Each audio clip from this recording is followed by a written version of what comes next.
is digitalization? It's really use of smart digital technologies, giving a more enhanced, intuitive experience, better intelligence to better monetize your resources, and at the end of the day, get you new revenue and value-providing opportunities. If that is not there, it's not worth even doing this. So the focus on digitalization initiatives with measurable business outcomes is extremely important. So whenever we go in, we say that, well, while this is how you execute, this is where you start the planning process. Figure out where your opportunities are, and those can be identified. And so it's not like this whole process of digitalization is only suitable for a certain size of company. The needs are there with any size of company. It's really what you're trying to address and how you're trying to address it with the subset of various technologies that are available. The value proposition from digitalization, increased production, increased yield, and for this forum, really the increased availability and reliability. So this is essentially what we go after. So we heard so much about predictive, prescriptive maintenance, and so on. So essentially what this whole thing really does for us is, well, the equipment may be running normally, no problem, but then identifying very early in the life where the equipment has started deteriorating, if you identify it very early, you have time to be able to do something about it, versus finding out about it when it gets real obvious, where not much can be done. And so that's really what the whole application in the reliability area is about. In terms of data in this industry, what we've seen is there's no dearth of data. You have DCS systems. The only challenge really is there's a lot of volume of data that's available. It's a lot of different kinds of data that is being collected.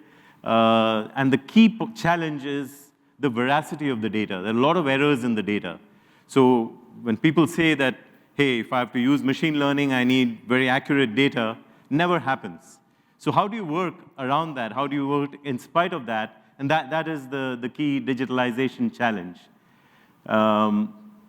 So I'll just kind of give you a very quick overview of what all digitalization entails. You start with the process manufacturing facility. You have sensors and plant OT. It could be directly from the DCS or historians, or you could have remote sensors. You have the DCS data historians. IoT enables that data to be taken wherever to the experts. Now, directly using this data for business intelligence is a very dangerous proposition, particularly in the process industry, because a lot of the times you don't have sufficient data, or you don't have the data that you want, or if you have data, some of them are very notorious, like composition measurements, analyzers. They fall off all the time. So just because of that, if everything breaks down, well, you have a problem. Then you don't have a digitalization solution. So one of the things that's really key in completing the digitalization is the analytics piece. The analytics can really help fill in the gaps. And so making the data usable, this analytics using various tools is a very important piece. The other important piece is impactful presentation of information. Now, both of these requires domain expertise and is a necessary set of technologies or systems that you need to be able to use the data for decision making. So at the end of the day, the goal of digitalization is to make reliable and timely information available so that you can get some value out of it. So starting from where we left off in the last slide, easily said, but how do you make this happen? And there's a very important piece that often gets missed out, and we saw that with a lot of our customers when they initially started this. you don't just take the tools and expect that it'll automatically work, or you take machine learning or AI and throw data at it, get output, and voila, everything works. It doesn't work that way. There's a whole lot of what I call decision insight engineering that goes into making this usable. So that utilizes the analytics tools, whether it's ML, BI, first principles, decision insight engineering, all this combined. So this is kind of what we were doing manually, which today we are now converting into automated software solutions, which we have started implementing for a lot of our clients.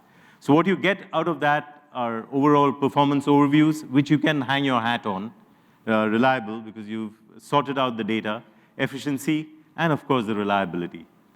So of course the base of all this, you really have fundamental models and ML and AI type of data-driven models.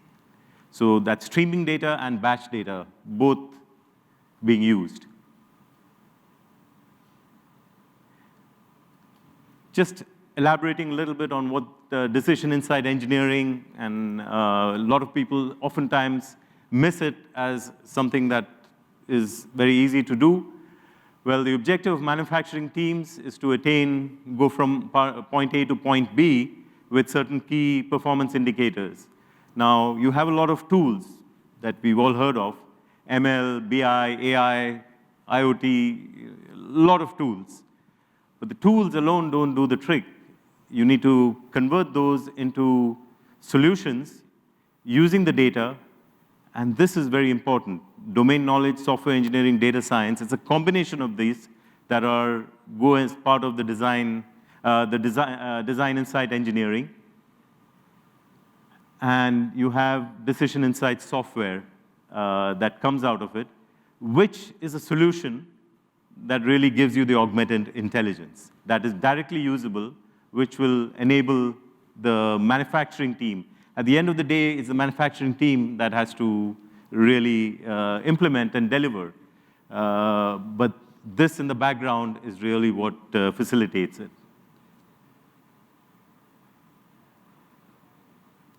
So just as an analogy, you have tools and solution. Tools are like atoms, solutions is like the molecule. So you really need the molecules at the end of the day to be able to really get your augmented intelligence.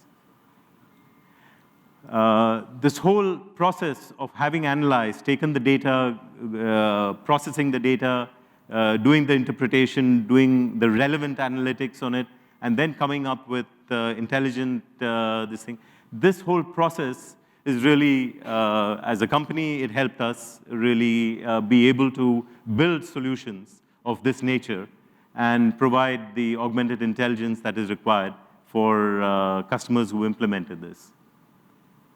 So I won't go through this. It's a lot of detail here, but basically there's a lot of steps that go into this. There's data discovery, hypothesis creation, data preparation and orchestration, a lot of steps you go through. So it's not just taking a machine learning program, dumping data into it, and expecting answers. A lot of even selecting what your inputs are, how you train the system, all that is very important, where domain knowledge becomes important. Of course, along with the software engineering, which makes streaming data, taking it and converting it, all that feasible. So these are some examples of decision insight software solutions, dynamic benchmarking. What this does is it takes data and automatically it shows you for the very same type of situation and conditions, have you operated better sometime in the past? And if so, let's go there. So it's readily available at your fingertips. Instrument drift identification. Moment instrument starts drifting, you get a message. Plant performance evaluation, early warning tracker, very helpful with reliability, equipment health monitoring. So these are solutions that we have been using as the base for this decision insight software that is being implemented. This is an example. By the way, we have a stall. You can get into more detail there. People can actually show you how this is working live. But this is an example of, there's an ethylene plant where we worked with.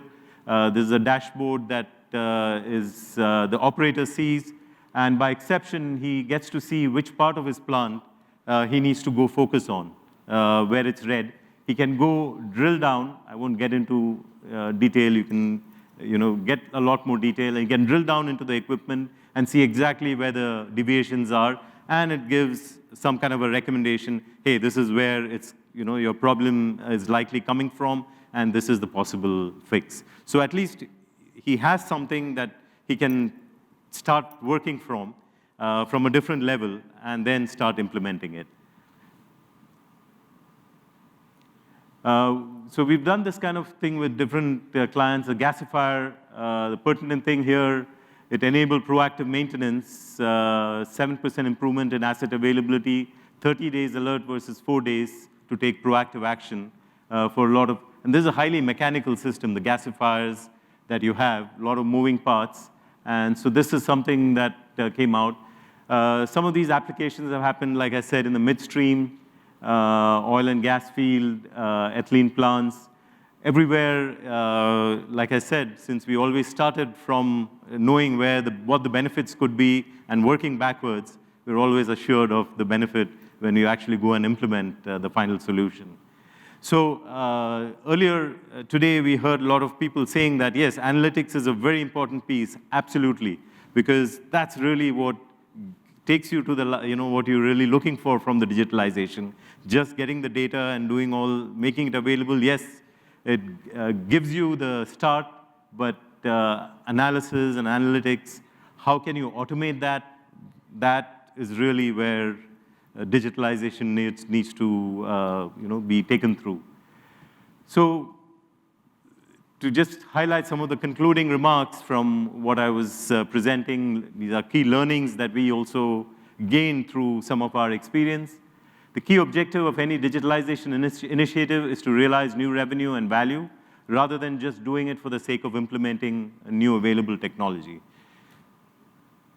There is sufficient data available, particularly in the process manufacturing arena, and valuable intelligence and insights there are a lot of gems of information lying in that data, if only it can be extracted and used. You identify a lot of things. All you need to do is even one unforeseen error, if it can be identified, the type of losses that you overcome, it's huge. I mean, someone in the manufacturing will immediately be able to relate to that. Process data analytics is an essential piece in order to achieve this goal. Functionalizing analytics is easily said, but it requires specialized engineering work process called the decision insight engineering. Decision insight engineering is necessary to build the intelligence, to provide the augmented intelligence is really what you're looking for decision making. So that's really what all this digitalization can get you to. If you don't get this, there's no point. It's not fancy dashboards or something that you're looking for, but you really want to extract and glean value out of this at the end of the day. Success in analysis to provide decision quality insights by an analytics team is a necessary prerequisite. So this is something we found, someone who's been through this, whether it's even if within your organization, you have people who've actually been doing this. So if you combine that with software engineering expertise and data science expertise is required, the key is to have this combination of groups working together in conjunction to be able to provide a solution like this. So that's with available time.